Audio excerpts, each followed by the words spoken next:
G'day friends, welcome to WHIMSYWEEN Edward Supply Hands. Now this was one of my favourite prompts from the list, and I could not wait to get and do it. Well, I guess I could have waited. There's been another WHIMSYWEEN video, so technically I did wait to do it. I don't know what I'm talking about. Either way, I'm going to step you through the process today. I don't typically do this. I don't usually play-by-play what I'm doing, but I'm just going to try it today, see if it's helpful for anyone. Let me know if this is something you're interested in, or if you would just like to look at it and you don't need to be told what's going on because it's very self-explanatory. But first of all, I am just sketching in a very loose stick figure-like, very lanky, long, scratchy, sketchy body. You could even do this as a stick figure and then kind of flesh out the lines from there. In this case, because I'm going for a very Tim Burton style, because Edward Scissorhands is a Tim Burton movie, so I thought it'd be appropriate to take that style on board for this. You can get away with being really, really loose and sketchy. In fact, it looks a lot more whimsical when you do it that way, and I think it looks a lot more endearing. So this is a great one for people who don't consider themselves much of an illustrator.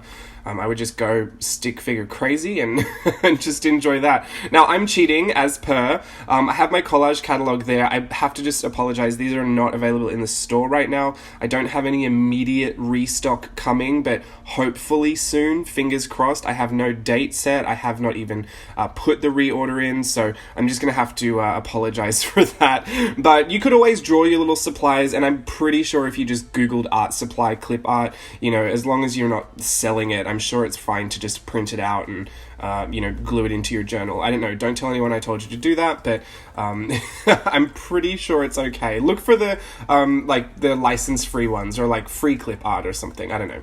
But you could just draw it. Drawing it is fine too. The whole Edward's going to be pretty sketchy and loose. I would imagine that it's fine to just do the supplies sketchy and loose. I just wanted to cheat, because when do I not want to? It's fun for me. But no, so now I'm grabbing my Sumi ink. This is a Japanese calligraphy ink, a liquid one. I will leave it linked down below. It's also the same ink I use for Inktober, and it's linked in all of the Inktober videos as well, but it'll just be down in the description box if you want to check that out. It's actually made from, we found this out, vegetable oil soot. And it is waterproof once it's dry, so it's really great for layering. And I dilute it down with a lot of water, and I love to play with lots of different tones. So from like the lightest greys to the darkest greys, and then leaving wherever I want white, and then hitting everything else up with just the straight up black ink from the bottle. So it's a really versatile medium, and I've been having a lot of fun with it in Inktober. This is the same one I used last year for Inktober, and it's the same bottle. Like, a little goes a long way. So you can see that I've positioned Edward towards the center of the book. I really wanted his hands to have a lot of space for all the supplies.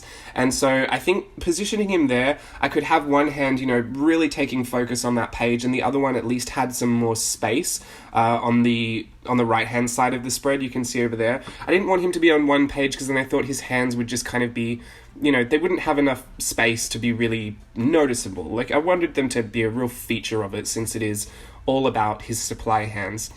I'm going in with the ink, and I'm just using a variety of different brushes and different amounts of water and techniques, splattering and that little cross-hatching that I did with that very dry brush effect. The page was still kind of wet, so it does kind of, wherever the page is still a little bit damp, it will soften and feather out a little bit. But you can see on the left-hand page, if your page isn't wet, then it will retain a lot of that brush stroke. And I really like that. What I'm trying to do is build a lot of texture and then focus a lot of that texture around Edward. Now, I'm not so worried that I'm getting a lot of these ink splatters and everything. This is another fun technique. If you want to turn your page as you splatter the ink, you can kind of make this ink radiate out, so it almost looks like it's exploding out from somewhere, as opposed to just dots on the page. I think it kind of but it focuses your attention to where it's exploding out from. So in this case, it would be Edward's body. But like I said, I'm not really worried that I'm getting a lot of this texture over the top of Edward, because his whole costume is black, and I'm going to go in with a white gel ink pen at the end. So essentially, I'm just going to be painting black ink over all of that texture anyway. If this was something that maybe the character wasn't wearing a fully black costume, you might want to mask off the area that the character has their body in, just so that you can keep some of the white of the page, because this is ink and it's not like watercolor, you can't lift it up. You could always alternatively just go for it and then paint over the top with an acrylic or some kind of opaque medium, but since I just wanted to keep it really simple and just use the ink today, I knew that I could get away with just going nuts with the texture. And I really wanted it focused just around Edward's body. I thought that would be a really nice focal point for all of that, and then just having it dissipate as it leaves the sides of the page. I think it's all about drawing your eye somewhere. When you're really trying to think about composition, you have to think about what you want people to look at. And I wanted them to look at Edward. I also wanted them to look at his hands. So his hands needed some space, and I didn't even think they stood out very much, like towards the end, until I added a dark shadow behind them. And we'll talk about that as it comes. But for the next part, Edward Scissorhands, well, not Edward Scissorhands, why am I getting this so confused? Tim Burton is kind of known for those really big, dark, vacuous eyes. So I think they're a really fun feature to add. And I didn't so much do it in this because I didn't have clean water. But what I recommend for getting a really fun inky texture, kind of a shadow around the eyes, is if you just dampen the page with the water, and a clean water, so you can't even see where the edges are. With your water's dirty like mine, you'll be able to see where the edges are. If you have clean water, you can just paint a wet circle where the eye should be, and just dip your ink into that. It will completely spread out and feather out into a very natural looking ink blot. And I think that's a really fun texture to play with as far as the big, dark Tim Burton eyes. I think that's one of my favorite things to try and accomplish with some of these illustrations. Now I'm going in with my... I sound like a... what are they called? The makeup beauty gurus. I'm going in with this very pigmented shadow. No, I'm going in with the Elmer's glue. I'm a big dry glue kind of person. The only other wet glue that I will use is a Tim Holtz Distress medium, the Collage medium in the matte. And even then I will water it down a little bit. The reason I don't love to use wet glues is because they always tend to buckle whatever you're putting down or the page you're putting it down to.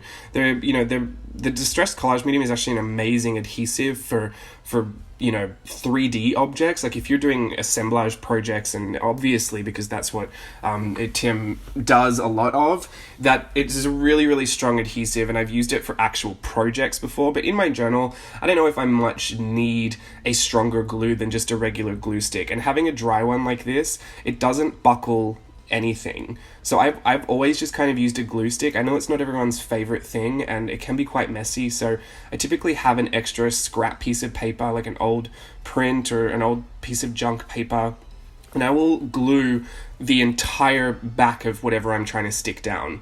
Sometimes I get a little messy and it goes underneath, and that really irritates me, but it is, once, if all the sides are glued down, I feel like people only have some trouble when it starts to lift if it's just kind of like a weaker glue application, not so much the glue itself, because Elmer's is a really cheap glue, and I haven't had anything pop off the page or just fly out of my journal. Obviously handle everything with care, you know what I mean? Like if you want it to last a long time, you have to treat it properly. But I have not had any of these issues with the glue not sticking, and I think it's just because I coat the entire back, and I think it's only if one part starts to lift, that's when everything starts to lift. So if you can really lock in those edges, I think that might help a lot of people. Alternatively, if you just like your wet collage mediums, that's fine for you too. I just really can't stand the buckling, and most of them will, because there's a big water content in that, and as we all know, water is what buckles our paper, so it just kind of makes sense. It's just science. I'm using this Kuretake white brush pen. I think you can tell that I'm not a big fan of it. I feel bad because this is actually a recommendation. Not so much, but I was talking with a friend about this brush pen, and I should have probably waited until she had used it to get her opinion of it, but I was so impatient I went straight to Amazon to get it, just because it's it's so rare to find any new white pens or ink or brush anything supplies, white is so difficult to formulate because for it to be really opaque, it needs to have a lot of pigment in there, and it makes a very viscous ink having that amount of pigment, and then it will all tend to settle, so you've got to have a little mixing bowl in there, and so you're already kind of, you're not able to produce the white products as easily as you are able to produce, the other colors.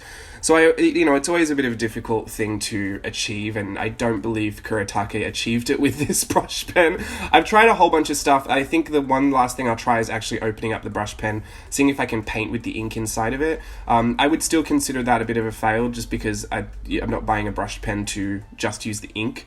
You know what I mean? Like, I would just buy a white ink at that point. So for me, I'm not going to recommend that Kuretake brush pen, but if you have one and you love it, then that's amazing. I don't want to make you feel bad for having it. I just, it was so lackluster in its finish, and it just, even when I really dabbed it on there a lot of times, went over there a bunch of times, it just didn't really get any more opaque than it was. I think that one thing it might be okay for, which I would never buy a full product for, is to sketch out where you want to eventually put your white lines. So here I kind of, I've put it down as a bit of a reference. Maybe it's a really good, subtle highlight builder, but again, I wouldn't be buying a whole extra pen just for that. I think there are easier and more cost-effective ways to achieve that.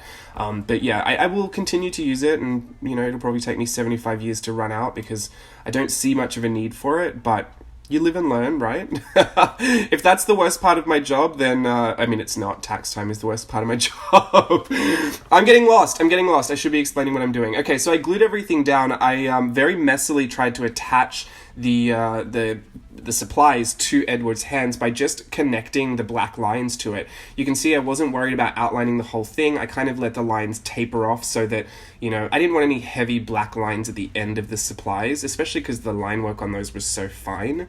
And then I went behind it with a darker shadow just to make the contrast a little bit better, just to make sure that those really stood out as like some of the features of this page. And I am just really, really happy with it. I'm super happy with it. I think this is one of the and this is the last step. Sorry, I get so lost. I'm not good at putting commentary over my own, play by play. I've never done this before. I don't think I've ever stepped through anyone in a voiceover, maybe once or twice.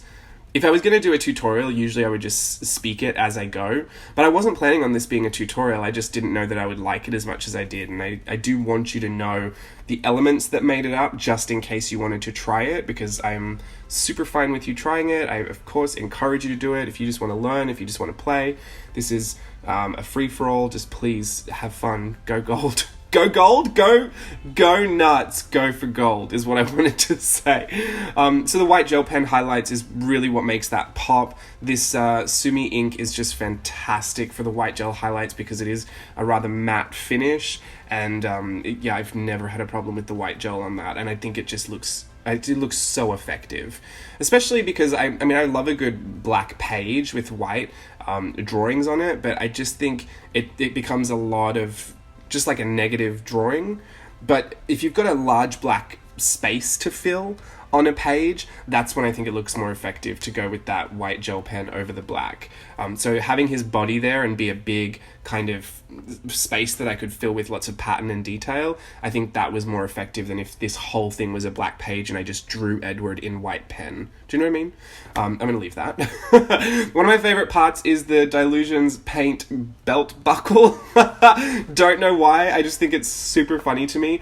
But yeah, this entire thing was just exactly how I wanted to achieve it, and this is quite rare. I know that this is my job, and I create 24/7, and I'm always putting things out there that I am super happy with, or I'm super proud of, or I learned something from. Even the mistakes I'll put out there and make sure that I take from that what I need to take from that. But it is still quite rare, I think, for many of us, and especially me as well, to achieve something that you actually set out to achieve in the way you wanted to achieve it. Like, this was exactly the image I had in my head, and to see it on paper was just a big, kind of wow moment for me, because it's been a long time since that's happened. And that's not to say I'm upset with anything else I've done. It's just, it's very different when your idea just actually works out the first time in the way you thought it was going to work out, and you know, it's almost very shocking. So I'm really happy with it. I hope you're happy with it too. I hope you enjoyed the video and the play-by-play. Let me know if that was helpful. Otherwise, I'm going to go back to just talking about nonsense. I will see you again very soon for another WHIMSYWEEN video. Bye!